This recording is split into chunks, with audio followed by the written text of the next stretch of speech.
اس نشست کے اعتبار سے میرا الوداعی تحفہ ہے آپ کے لیے،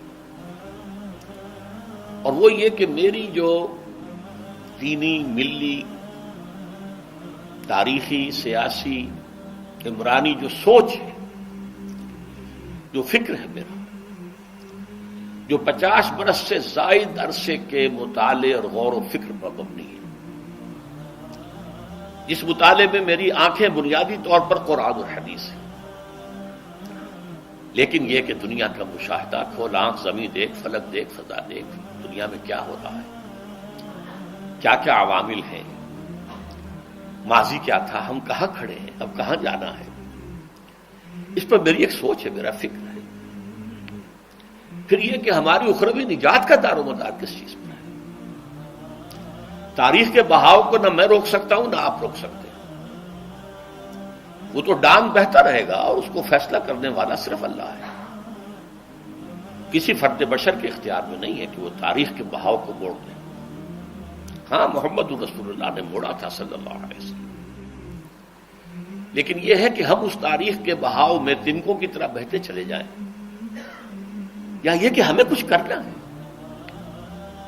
اس اعتبار سے میں اپنے فکر کا خلاصہ آج آپ کی خدمت میں پیش کروں گا، وہ میرا اس سلسلہ اجتماعات کے اعتبار سے الوداعی تحفہ ہوگا۔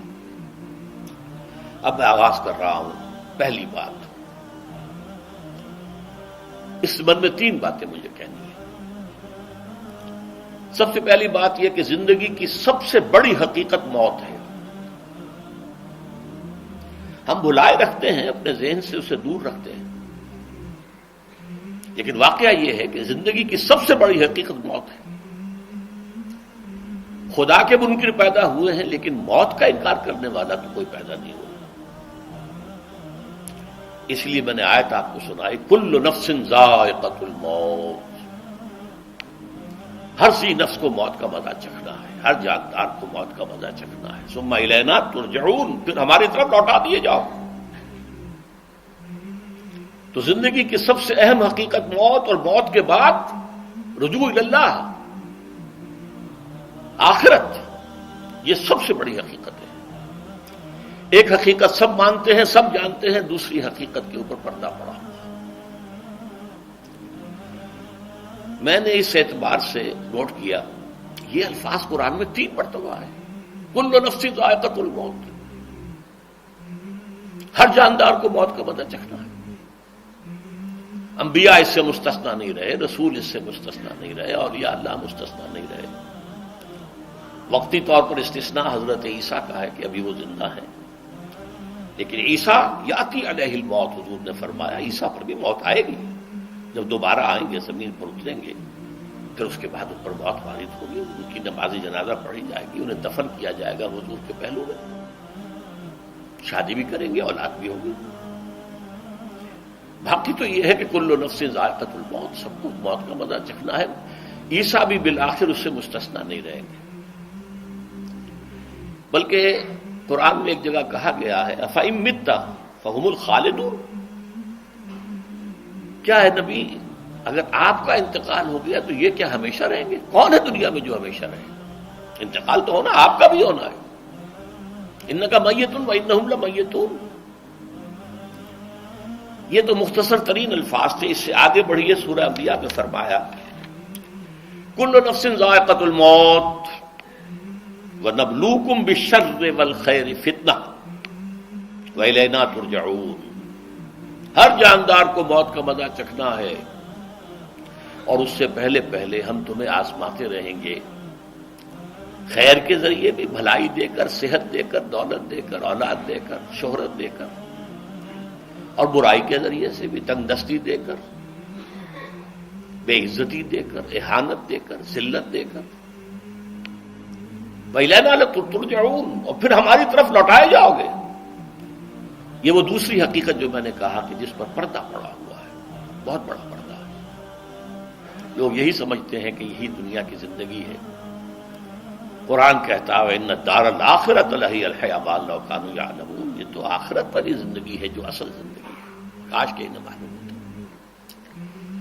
اس سے بھی زیادہ تفصیل سے یہ آل عمران میں آئی آیت، کل نفس ذائقۃ الموت وانما توفون اجورکم یوم القیامہ،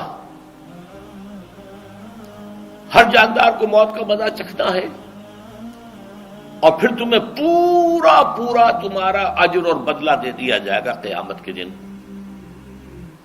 فمن زحزح عن النار وادخل الجنۃ فقد فاز، جو کوئی آگ سے بچا لیا گیا اور جنت میں داخل کر دیا گیا وہ تو کامیاب ہو گیا۔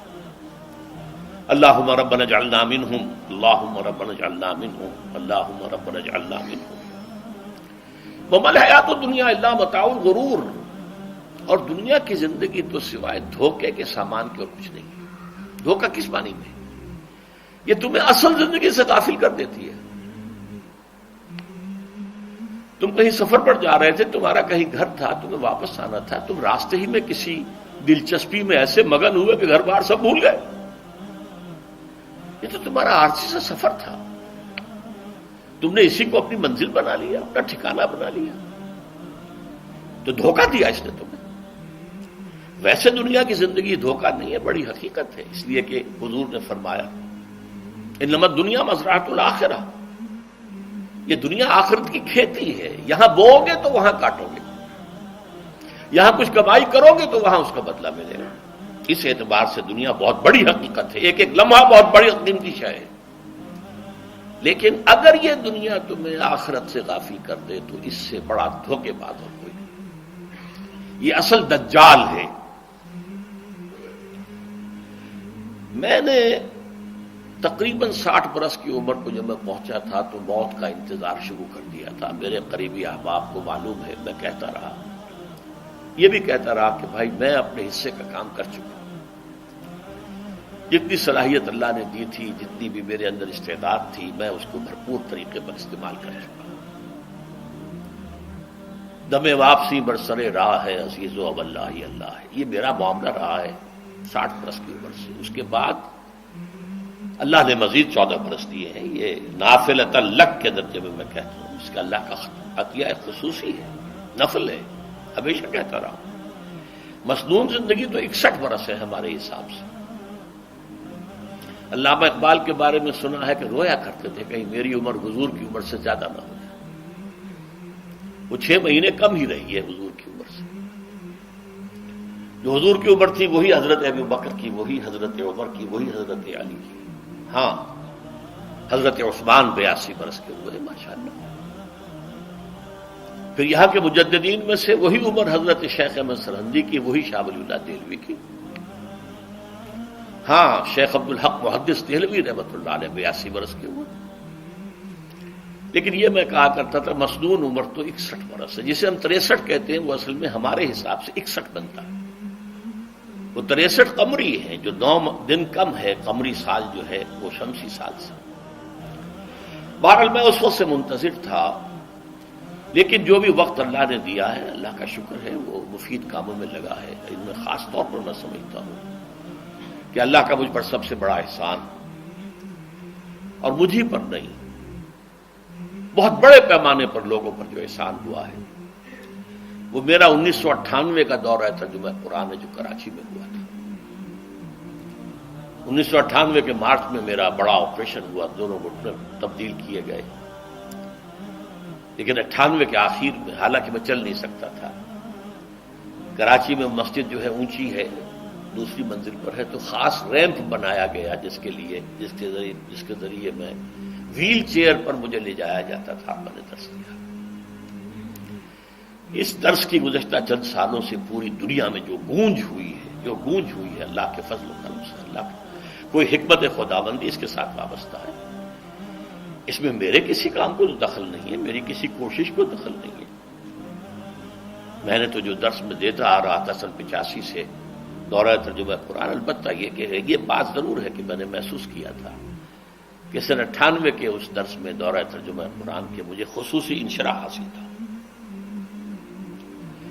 میری ساری گفتگو کا حاصل کیا ہے؟ دیکھیے، نظریاتی تحریکوں کا تعلق اشخاص سے نہیں ہوتا، ٹھیک ہے، کوئی اس کا داعی ہوتا ہے، کوئی اس کا مؤسس ہو جاتا ہے، کوئی اس کا آغاز کرنے والا ہوتا ہے، لیکن نظریاتی تحریک افراد سے وابستہ نہیں ہوتی۔ افراد آتے چلے جاتے ہیں اپنا اپنا حصے کا کام کر کے، جس کو جتنا مقدر ہے، جس کی جتنی اللہ تعالیٰ کی طرف سے توفیق ہے، وہ اپنا کام کرے گا، چلا جائے گا۔ یہ چمن یوں ہی رہے گا اور ہزاروں جانور اپنی اپنی بولیاں سب بول کر اڑ جائیں گے۔ مبارک ہیں وہ لوگ جنہیں قرآن کی بولی بولنا نصیب ہو جائے۔ وَإِنْ يَحْسَبُ أَنِّي مِنْهُمْ، مجھے گمان ہے، اللہ کا فضل ہے کہ میں ان میں سے ہوں، میں نے قرآن کی بولی بولی ہے، اور قرآن مجید کو جیسا کہ وہ ہے ایز اٹ از، اپنے کو مذمومہ خیالات، اپنے کوئی ذہن سے زائدہ نظریات کو میں نے اس میں دخل نہیں دیا، جسے انگریزی میں آپ آبجیکٹیولی کہتے ہیں، خالص معروضی طور پر قرآن کو پڑھا، قرآن کو قرآن سے سمجھا ہے، یا پھر سیرت رسول سے سمجھا ہے۔ میں لفظ سنت کی بجائے سیرت استعمال کر رہا ہوں۔ قرآن مجسم حضور تھے صلی اللہ علیہ وسلم، اور حضور کی سیرت اور حیات جو ہے وہ قرآن مجید کی اصل تفسیر ہے۔ یہ حقیقت بھی بہت کم لوگوں کے علم ہے۔ وہ احادیث کا نام تو لیتے ہیں، احادیث بھی ہے، سیرت بھی تو احادیث ہی سے ہمیں ملتی ہے، لیکن میں خاص طور پر سنت یا حدیث کی بجائے سیرت کا استعمال۔ قرآن کی دو سورسز ہیں، قرآن خود اور سیرت رسول صلی اللہ علیہ وسلم۔ بہرحال انشاءاللہ العزیز یہ کام بڑھے گا، چلے گا، یہ میں ابھی بعد میں عرض کروں گا۔